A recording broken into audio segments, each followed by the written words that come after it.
Hello friends, कैसे हैं आप सब। मैंने सोचा आप लोगों को मैं अपने बैचेस की इन्फॉर्मेशन खुद ही दे देता हूं। अभी मैंने एक एसटी बैच स्टार्ट किया हुआ है। नॉर्मली होता क्या है कि बच्चे पढ़ाई करते हैं और पढ़ाई करने के बाद जैसे जैसे टॉपिक ख़त्म होता जाता है वो सब भूलते भी जाते हैं, क्योंकि आप प्रोफेशनल तो हैं नहीं। आप पढ़ेंगे और पढ़ने के बाद बच्चा नॉर्मल जैसे भूलता है वैसे भूलता रहता है। 2-3 महीने के बाद बच्चे एक बार सब पढ़ भी लेता है और उसके साथ साथ एक टाइम के बाद सब भूल भी जाता है। तो मैंने सोचा क्यों ना बैचेस के साथ पैरेलल एसटी बनाई जाए, उससे आप लोगों को बहुत ज़्यादा फ़ायदा होगा। जैसे मैं कॉन्सेप्ट लेके आया हूँ, जैसे कि मान लीजिए अगर मैंने एक नया बैच स्टार्ट किया और उस नए बैच में मेरा अगर परसेंटेज चल रहा है तो नॉर्मली 7 से 8 दिन या 10 दिन परसेंटेज चलेगा।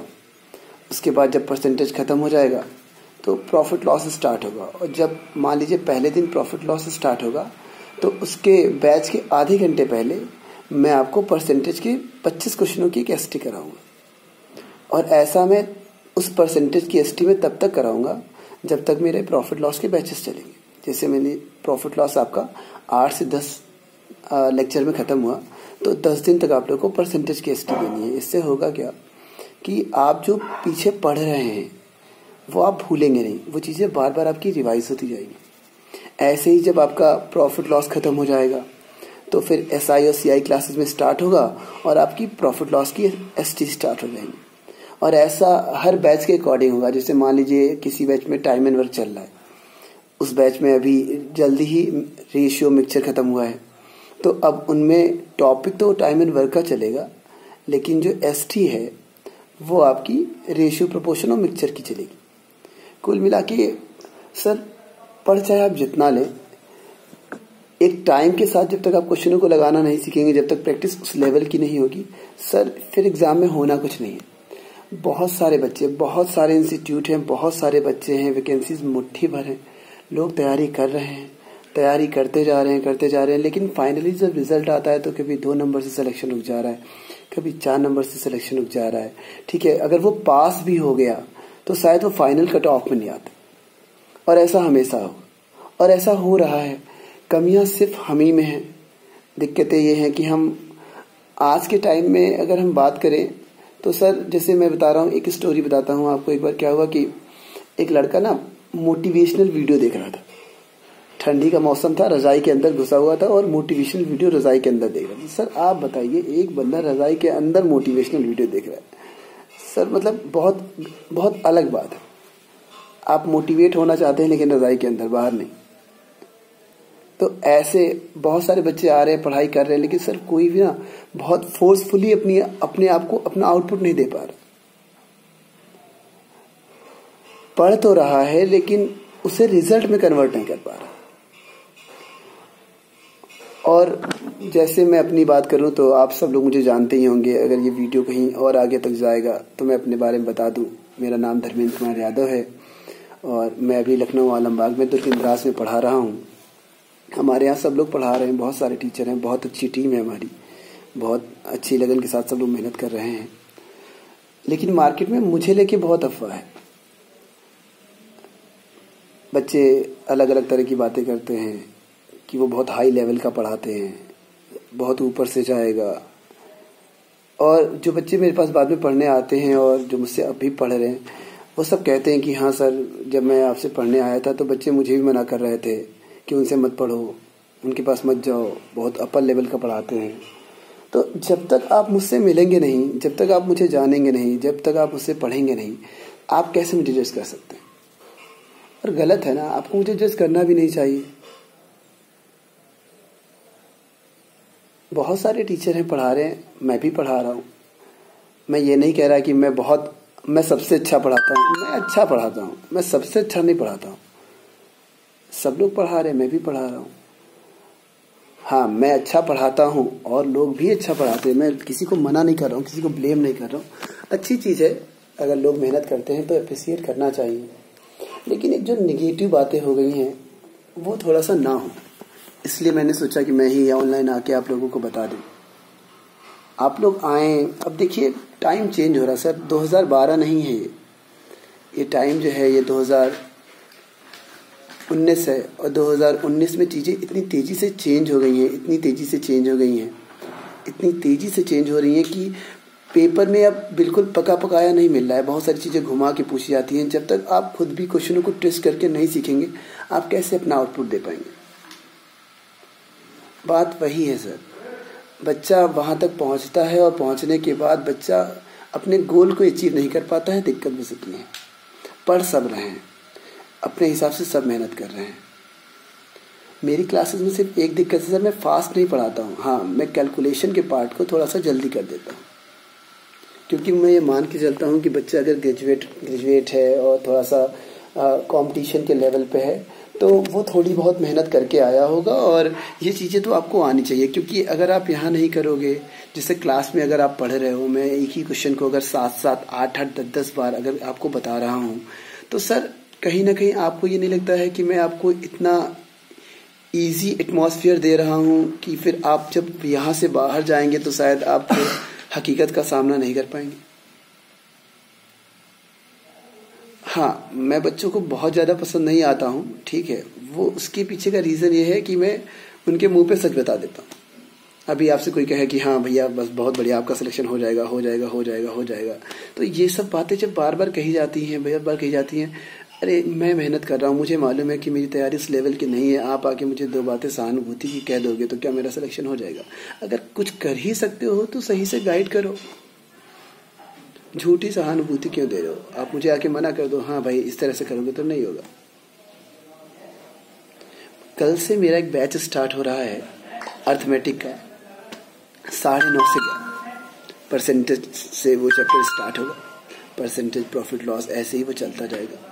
देखिए अभी बहुत सारी वैकेंसीज हैं। एनटीपीसी का फॉर्म आ गया है, 10+2 का फॉर्म आ गया है, एसएससी प्री होने वाला है। इस तरह के बहुत सारे बैच वैकेंसीज आ गई हैं। अब अगर मैं एक स्पेशल बैच बनाऊं, उसमें लिख दूं ये रेलवे है, तो सर फिर वो रेलवे हो जाता है। अगर मैं कह दूं सीजीएल प्री है तो वो सीजीएल प्री हो जाता है। सर ये सब कहने की बात है। किसी भी टॉपिक को जब एक टीचर पढ़ाना स्टार्ट करता है तो पहला दिन तो बिल्कुल बहुत बेसिक सी बातें बताता है। दूसरे दिन उसका एक अगला स्टेप बताता है। चौथे 5वें दिन वो क्वेश्चन के लेवल को थोड़ा सा अप करेगा कि अगर क्वेश्चन टेस्ट हो जाएगा एग्जाम में तो आप कैसे करेंगे। और ये सब बहुत ज़रूरी है, क्योंकि आजकल किसी भी पेपर में डिफाइन नहीं किया गया है कि हम इतना ही पूछेंगे, इसके अपर लेवल का नहीं पूछेंगे। आजकल स्टेट के पेपर इतने ज़्यादा हो रहे हैं कि उनका लेवल भी बहुत बढ़ गया है। तो बहुत ज़रूरी है सर कि आप एक मिथ को छोड़कर आगे बढ़ें। और मेहनत तो सर आपको करनी ही है। जो लोग फाइनली सेलेक्ट हो रहे हैं बिना मेहनत के नहीं हो रहे, और बिना मेहनत के कभी होंगे भी नहीं।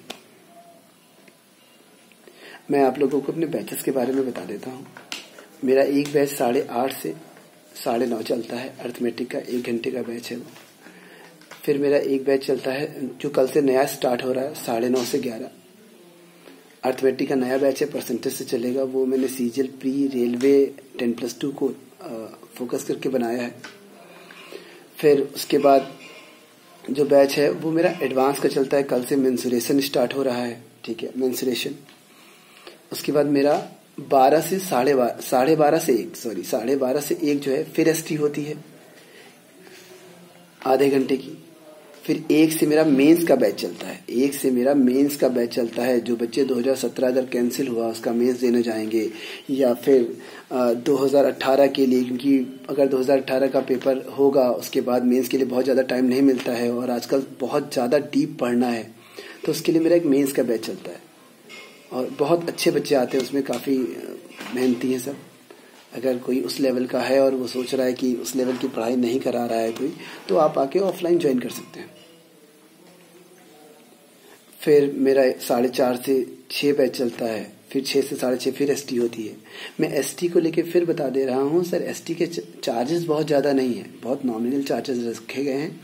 इस बात का जरूर ध्यान रखा गया है कि जो टॉपिक उस बैच में पढ़ाया गया है रिसेंट में, एसटी उसी की हो, और ये हर बैच के हिसाब से अलग अलग है। तो इस पे बहुत फोकस करना है। मिथ आपको नहीं ध्यान रखना है, ठीक है, बातों में ना आए, ठीक है। फिर वही बात है, हर दोस्त चाहता है, देखिए आप लोग स्कूल में नहीं है, स्कूल में जब बच्चा पढ़ता है तो सोचता है मेरा दोस्त मेरे बगल में बैठे। आप कंपटीशन में हैं, आपके दोस्त की थिंकिंग अलग है, आपकी थिंकिंग अलग है, ठीक है। अगर आप, फिर वही बात है, अगर आपकी नौकरी लग जाए, आपके दोस्त की ना लगे, तो आपके दोस्त को खराब लगेगा सर। सर ह्यूमन मेंटालिटी है, आप कुछ नहीं कर सकते, उसे खराब लगेगा। लेकिन यहाँ दोस्ती यारी निभाने वाली बात नहीं है, ठीक है। आप बैठ के डिस्कशन करें, लेकिन फिर वही बात है कि किसी के बहकावे में ना आए। कोई अगर आके ये कह रहा है कि वो अच्छा नहीं पढ़ाते हैं, एटलीस्ट मुझसे मिले, मेरी क्लास में आए, किसी के कहने पे ना जाए, ये गलत है। और ये ऐसा इसलिए भी है कि मैंने जैसे कि बताया कि मैं जो पढ़ाता हूँ तो मैं सीट प्रोवाइड कराता हूँ। मेरी सीटें जो होती हैं वो बायलिंगुअल होती हैं, ठीक है। उनमें हिंदी इंग्लिश दोनों में होता है, और नंबर ऑफ क्वेश्चंस भी मैं ज़्यादा कराता हूँ, वो भी इस वजह से क्योंकि प्रैक्टिस ज़्यादा हो सके। और बहुत ज़रूरी है, आपका अपना एक ओपिनियन होना चाहिए। अच्छा बुरा कोई नहीं सर, सब अच्छे हैं, सब अच्छे हैं। मार्केट में जितने लोग पढ़ा रहे हैं सब अच्छे हैं, चाहे वो मेरे यहाँ पढ़ा रहे हो, चाहे मेरे यहाँ नहीं पढ़ा रहे, अच्छे सब हैं। लेकिन बात यह है कि आप का कोऑर्डिनेशन किसके साथ अच्छा है, किसके साथ नहीं। अब मान लीजिए जैसे ऋषभ पंत है खिलाड़ी, मैंने कहा कि मुझे नहीं पसंद है, तो सर ये मेरा अपना ओपिनियन है, वो मुझे नहीं पसंद है। वो खेलता अच्छा नहीं है, ये नहीं कह रहा मैं ये नहीं कह रहा कि वो खेलता अच्छा नहीं है, मुझे नहीं पसंद है, हो सकता है आपको पसंद है। सेम ऐसी चीजें ही टीचर के साथ। एक बच्चा है, उसे मेरा पढ़ाया हुआ नहीं समझ में आया, तो वो उसे ये कहना चाहिए कि सर मुझे आपका पढ़ाया हुआ नहीं समझ आया। उसे ये नहीं कहना चाहिए कि टीचर खराब। मैं 6 साल से पढ़ा रहा हूँ, मैंने इतनी जगहों पे पढ़ाया है। एक बच्चा 5 मिनट मुझसे पढ़ता है और हमें जज कर लेता है, तो सर फिर इसका मतलब हम काबिल थोड़ी ना है, फिर तो बच्चा काबिल है।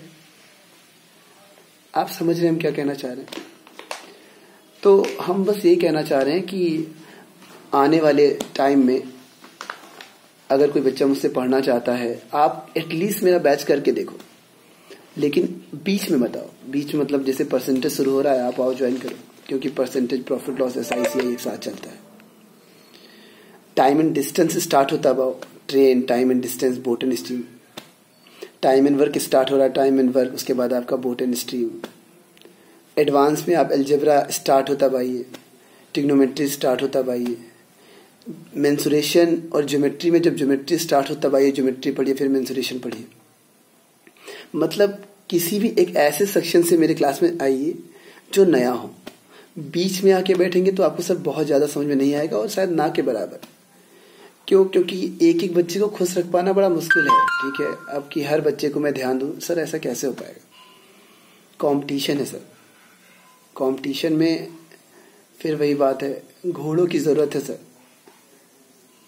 घोड़े ही दौड़ेंगे और वही जीतेंगे, उनके साथ बाकी कोई दौड़ेगा तो सिर्फ वो एक एंटरटेनमेंट है, वो आ रहा है और मौज मस्ती कर रहा है, ठीक है। उसे लग रहा है कि उसको पढ़ रहा है, लेकिन सर आपका जो 100% है वो शायद मेरे लिए 10% ही हो।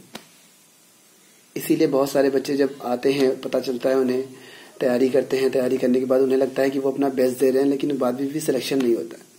और सर जितने लोग पढ़ रहे हैं सबकी नौकरी नहीं लगेगी, ये सच है और इसे नकारा नहीं जा सकता। लेकिन बात यहाँ नौकरी पाने की नहीं है सर, नौकरी पा लेने वाला ही बंदा सक्सेसफुल है, ऐसा कोई जरूरी नहीं है। एक IAS ने भी एक आत्महत्या कर ली थी।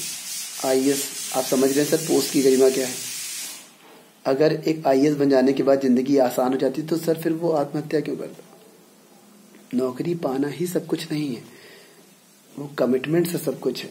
आप आइए, जिस फील्ड में जाना चाहते हैं उस फील्ड में मेहनत करिए। हम आपको नौकरी नहीं दिला रहे सर, हम आपको इन दिक्कतों से जूझने के लिए जो कैपेबिलिटी है वो गेन कराएं। खैर, अब मैं धीरे धीरे ऑनलाइन भी पढ़ाना स्टार्ट करूंगा, सोच रहा हूं, देखता हूं कैसा रिस्पांस मिलता है। ठीक है, फिर आप लोगों से मैं बीच बीच में बात करता रहूंगा। ये वीडियो थोड़ी लंबी हो गई, ठीक है। सुनिएगा सर, देखिए इंपॉर्टेंट है, आपके फ्यूचर की बात है। ST देना बहुत जरूरी है सर, मस्ट है। बाकी तो पढ़ते रहिए, बच्चा पढ़ रहा है। आप घर पे बैठ के सर 1 घंटे में कभी आपने 50 क्वेश्चन नहीं लगाए होंगे। हाँ, कोई क्वेश्चन आ जाता है, आप कहते हैं लगा देंगे, लेकिन शायद एक टाइम लिमिट मिल जाएगा तो शायद नहीं लगा पाएंगे। तो सर अपनी तैयारी को एक स्पीड देनी है और बिना उसके सिलेक्शन नहीं होगा। तो लोगों की बातों में ना आए, एक बार पढ़ के देखें और फिर खुद से जज करें। आज के लिए इतना ही। Thank you.